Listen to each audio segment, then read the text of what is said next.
بجماهيره. الزمالك لو قوي قوي بجماهيره، مش قوي باللعيبه اللي موجوده ولا بالاداره. لان الاداره انا يعني مش عارف اعذرها ولا مش عارف. مش عارف يعني اللي قبليها برضو كان مش عارف كل يعني مفيش إدارة تيجي تحسسك إن هي في استقرار لمدة 5 6 سنين 10 سنين قدام. مفيش الكلام ده. الله أعلم بقى المشاكل دي من إيه، وربنا يعني اللي يعني. ماشي. إيه بقى الأسئلة التانية؟ ها يلا. بسم الله، ما تسألش كتير عشان أنا ما بحبش أتكلم كتير. ماشي. لو الأهلي بيلعب بيراميدز في نهائي تتمنى مين؟ أتمنى بيراميدز.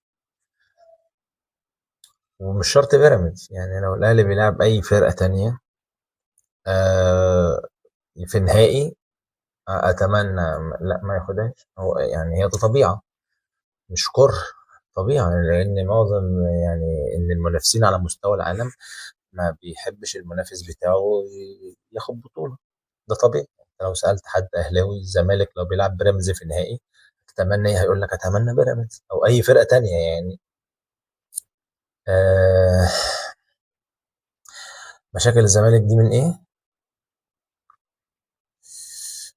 الله أعلم مشاكل الزمالك دي من إيه بصراحة يعني. مش عارف يعني فشل إداري.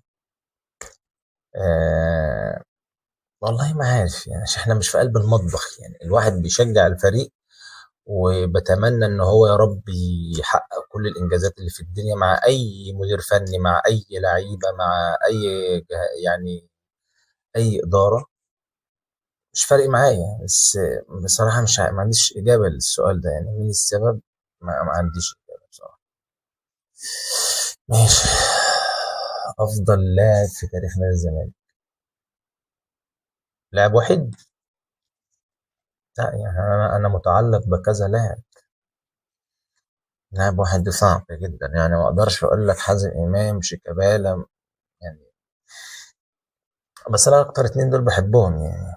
دول أكتر اتنين بحبهم يعني بصراحة يعني هم اللي يعني هم أنا معلق معاهم جامد أوي بصراحة. يعني في لعيبة كتير جامدة وبحبها.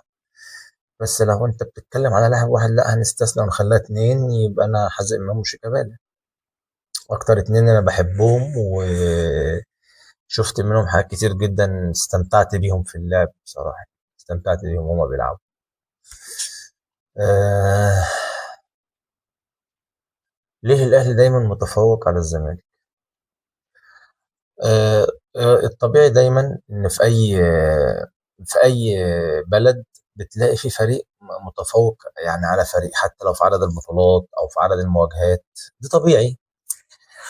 بس هنا في سبب ان انت النادي الاهلي آه، يعني عنده الاستقرار.